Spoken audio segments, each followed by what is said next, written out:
Takže téma nezávislý život z nevýhodnených osôb.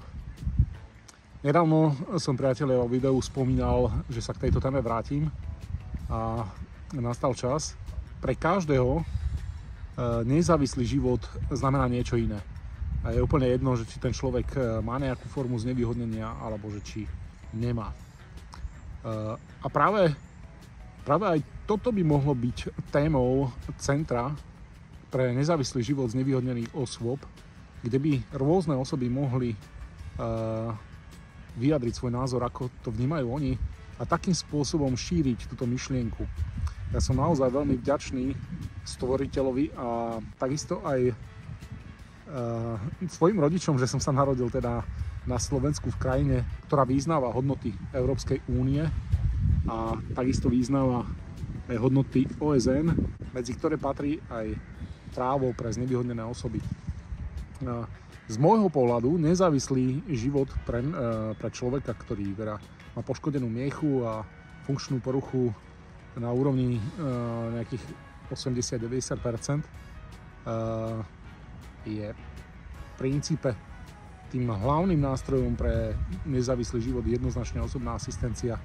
Samotný nezávislý život pre mňa znamená napríklad aj to, že vďaka rôznym pomôckam môžem šoférovať, že vďaka osobným asistentom môžem cestovať, to je moja veľká vášeň a z toho dôvodu sa onedlho chystám do tepla a určite odtiaľ budem prinášať ďalšie videá, nakoľko sa 5. decembra koná jeden veľmi zaujímavý online workshop organizácie EMIL, a to je práve Európska sieť centier pre nezávislý život z nevýhodnených osôb, kde sa bude rozoberať európsky model osobnej asistencie.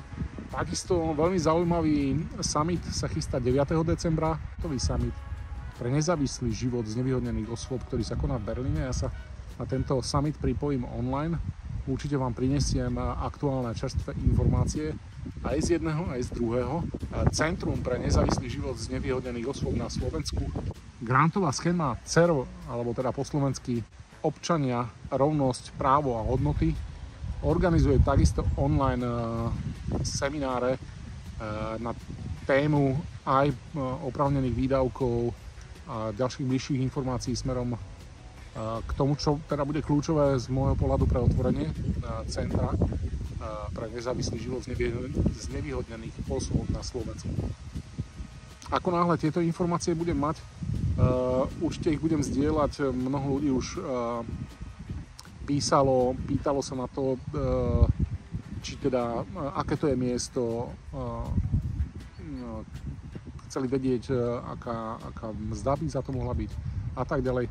Takže momentálne hľadám osobu, ktorá mi pomôže spísať takýto projekt a podať žiadosť a v princípe po týchto školeniach, možno aj zúčastniť sa týchto školení, lebo nakoľko tam budú veľmi cenné a zaujímavé informácie, tak tam sa práve dozvieme, čo všetko teda môžeme z tejto grantovej schémy financovať. Nedá mi povedať, nedávno mi volala kamarátka a teda jej kolegyňa učiteľka ma oslovila, či by som sa zúčastnil besedy medzi prvákmi, prvákmi na základnej škole plus rodičia.